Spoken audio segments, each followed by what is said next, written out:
Thank you so much, Mr. Chair. And I want to say thanks to you, Mr. Denham, and to your team for the important work that BDC is doing to support our businesses during this unprecedented time and to support our economy. So thank you. My first question is, when the federal government, when this all started, federal government was introducing a whole series of programs right away. So we introduced the Canada Emergency Business Account. We went to phase 1, phase 2, phase 3. So it's been an iterative process. Do you think it's been a good and effective model in terms of putting this program into place?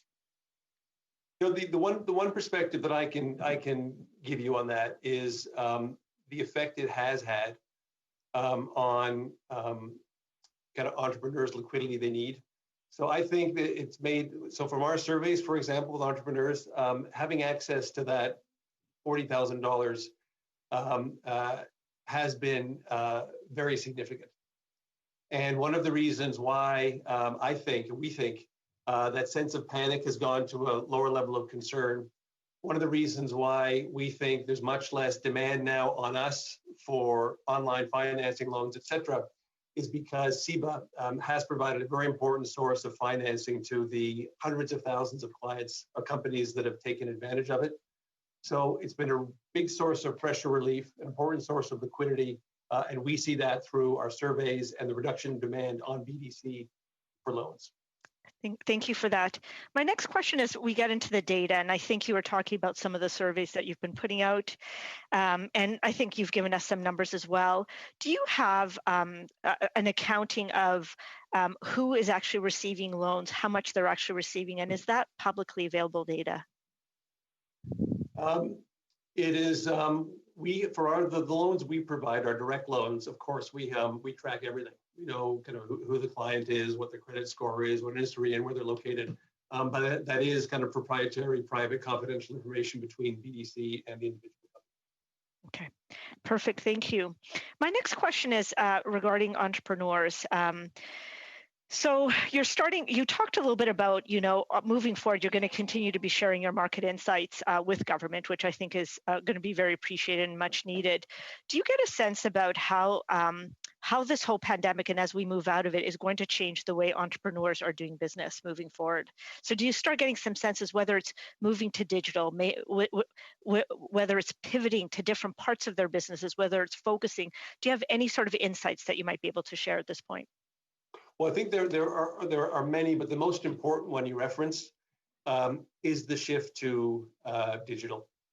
And I think what has become clear since mid-March for companies that never really had a digital presence, didn't think digitally, et cetera, is how relatively easy it is to kind of stand up and enable a business through e-commerce. And I'm making some of these specifics wrong, but if you look at Canada, I think there's something like 50 or 60% of Canadians kind of do their buying online, but something very low, like only 5-6% of Canadian businesses have the means to affect transactions through e-commerce. So Canada was actually behind where it should have been, where other countries were going into the crisis. So not only, I think, has this convinced us of the need collectively, of the need to kind of catch up, but go beyond. And I look at the conversations that we're having now between our advisory services teams in particular and entrepreneurs, and we're having orders of magnitude more conversations on the need to digitize and have an e-commerce capability than was the case. And I think that's going to be, and this is good, I think, one of the lasting implications of what we're going through right now. And is that support that you provide, just because as I talk to a lot of entrepreneurs and small businesses, I'll tell you there's kind of unevenness on how far along the road that they are. So is that a support that BDC actually offers at this time, or is that a need that has yet to be filled? We offer the support. Right now, we don't offer the support at the scale required. So it's something we're looking at. Okay. That's great. And then that sort of pivots me into my next question. So BDC, I think that I want to sort of maybe get a sense from you as you're moving forward, how is the needs of entrepreneurs changing in terms of the demands on you? And have you started looking at that? So you've talked about digital. Is there any other aspects that you're starting to see might be a need on BDC? to address? Well, again, as I mentioned, I think we're going to have some. I think you all know this. We're going to have some ebbs and flows as the weeks and months progress. And right now, as I mentioned, because of the credit provided through the banks, because of some of the government measures like CEBA you described, that as we speak, the level of demands on us for loans is a lot lighter than it was. I think that will change over time as we recover and as the economy progresses.